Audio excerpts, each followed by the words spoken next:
কি হলো চুনি? এভাবে এসে শুয়ে পড়লি যে?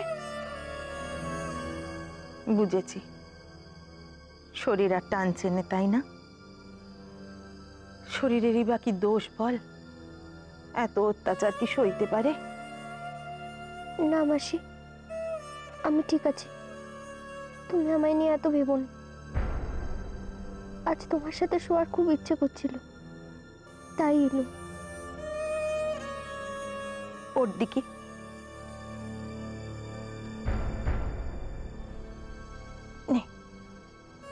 একটু আরাম করে বস। হ্যাঁ রে, আমার একটা না কথা বলবি? এ তোর কেমন দ্বারা জিদ? কত করে বললুম খেয়ে নিতে, খেলিনি তো খেলিয়ে নে। এখন দেখছিস তো বড়দের কথা না শোনার ফল। উপোস করার ফলটা এখন হাতে নাতে টের পাচ্ছিস। কি করি বলো মাসি? আমি যে বড্ড দোটানায় পড়ে গেল। একদিকে বালি চলে গেলে উনি বড্ড কষ্ট পাবেন, অন্যদিকে বাড়ি যদি না যায় তাহলে মা ফিরবেন না। আমি শ্যাম রাখি না কুল রাখি, তুমি বলো তো মাসি? মার মুখ দিয়ে একবার যে কথা বেরিয়েছে সে কথা মা কি করে ফেরাবেন? তুই আর আমি কি বা করতে পারি চুনি? দিদি এক কথার মানুষ।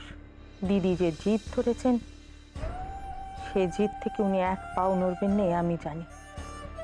ছাড়বেন মাসি, মা জেদ ছাড়বেন।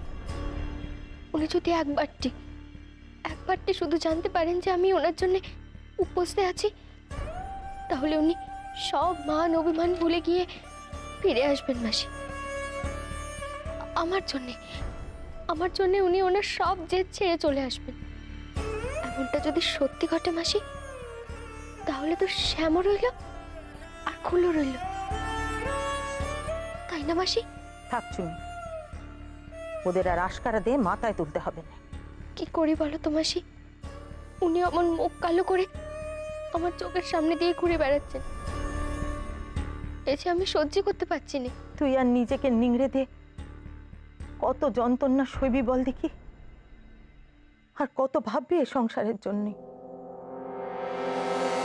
কেউ দাম দেবে না চুনি, সংসারে কেউ তোর এ কথার দাম দেবে না। কেউ না বুঝুক, নিজের মনে তো ঠিক থাকবো মাসি। যা করেছি এই সংসারের ভালোর জন্য করেছি। কেউ না বুঝুক, তুমি তো বুঝবে মাসি। বুঝি রে মা, আমি সব বুঝি।